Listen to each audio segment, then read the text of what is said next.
मेरे अजीज़ों, pastor Waqas Aleem David की जानिब से आज के दिन के लिए खुदावंद यीशु मसीह का आपसे बाबरकत वादा।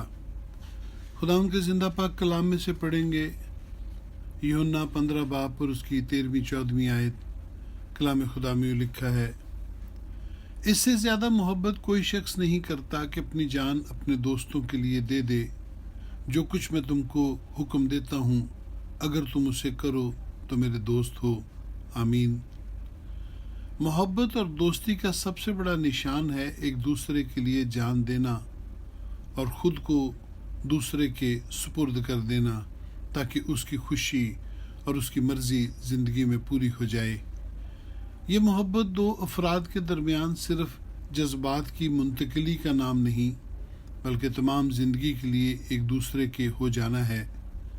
खुदावंद यीशु मसीह ने शागिर्दों से और ईमानदारों से ऐसी ही मोहब्बत रखी, और ये मोहब्बत खुदा बाप की उस मोहब्बत का तसलसल है जो वो मसीह यीशु से रखता था, और ये मोहब्बत ताबेदारी से मुंसलिक है।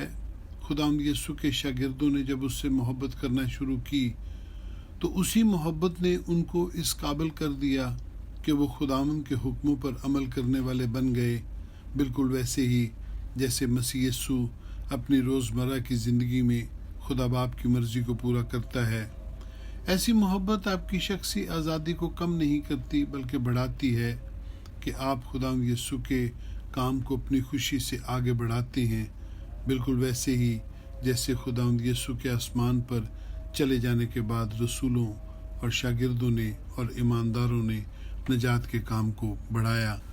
मेरे अजीज़ों, खुदावंद यीशु अंगूर का हकीकी दरख्त है और अंगूर का फल मोहब्बत है।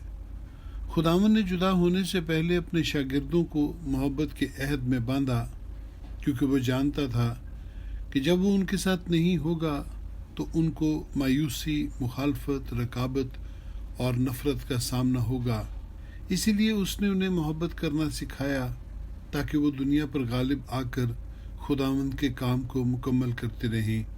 आप भी खुदावंद यीशु से मोहब्बत करें, क्योंकि यही मोहब्बत आपकी ज़िंदगी में ताबेदारी को ले आएगी और आप न सिर्फ फलदार हो जाएंगे, बल्कि आप खुदावंद से बरकत भी पाएंगे।